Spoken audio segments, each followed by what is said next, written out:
residents, Israeli settlers set fire to a mosque in the West Bank earlier today.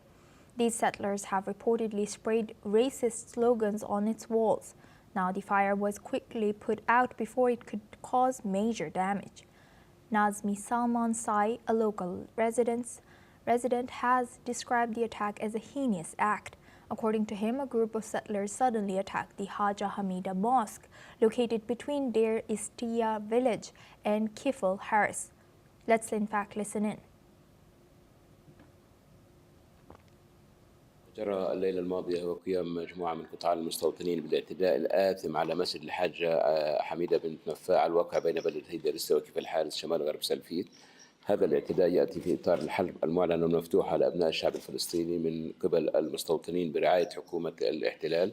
هذا الاعتداء هو مس بكرامة دور العبادة والمساجد، وهناك أيضا شعارات عنصرية تم كتابتها على جدار المسجد من الجهة الشمالية فيها إساءة لسيدنا محمد عليه الصلاة والسلام. هذا الاعتداء ليس الاعتداء الأول على مساجد بلدة دير إستيا، كان هناك اعتداء أيضا قبل عدة سنوات على مسجد الإمام علي بن أبي طالب لمرتين متتاليتين من قبل أيضا قطاع المستوطنين، وتم خط شعارات عنصرية في كل مرة. Meanwhile, the Israeli military has responded by sending forces to the scene to review the incident. The case has been handed over to Israeli police and the Internal Security Agency for further processing. The IDF has condemned all forms of violence and pledged to continue maintaining order in the area. Additionally, the UN Office for the Coordination of Humanitarian Affairs has reported that Israeli settlers carried out 264 attacks on Palestinians in October alone, the highest monthly total since the UN began tracking incidents in 2006. Now for this discussion, we welcome John Rosamando. He's a president of Viking Research Associates and geopolitical analyst, joins us live from Washington, D.C. Thank you very much, John, for joining us again. Good to see you. Now, John, looking at this, how might repeated settler attacks, such as the mosque arson in the West Bank, how do you think this affects prospects for any Israeli-Palestinian peace negotiations? The credibility of the Israeli government, for one. I mean, Israel prides itself as a democratic society, democratic state. Yet you have these racist attacks by Jewish settlers against the Palestinians. The Israelis must prosecute these people, more than simply investigate. They must be prosecuted and treated on par with the Palestinian terrorists. This is terrorism.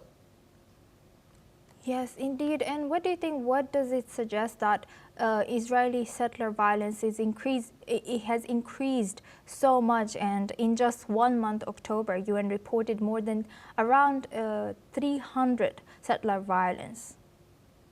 Well, I think that it shows that the IDF isn't doing what it should be doing to prevent these attacks, because they undermine any chance for peace and reconciliation between the Palestinians and the Israelis. I mean, it is just as bad as any of the attacks by the Popular Front for the Liberation of Palestine, Hamas, or any other Palestinian terrorist organization in the West Bank. So unless the Israelis do something about this, this is going to undermine their influence. How do you think the settler violence, or why do you think settler violence keeps increasing? Well, I think that it keeps increasing because of the Palestinians on one side, have continued to support Hamas, and sort of like the opposite reaction. For years, you had Palestinian terrorists that would attack Israeli settlers. Now you have the opposite in play, and the Israelis need to keep these two populations separate and to arrest and prosecute these settler terrorists.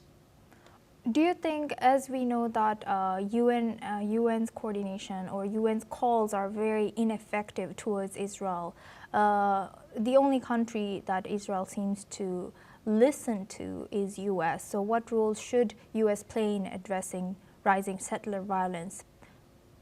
The United States needs to level it with Netanyahu and his government that it has to prosecute these settler terrorists, because the only thing they're going to do is end up inflaming more Palestinian terrorism. You know, every action has an equal and opposite reaction. This has to stop. Yes, with that, I would like to thank John Rossomando for sharing that insight. Please stay with us as we come back to you.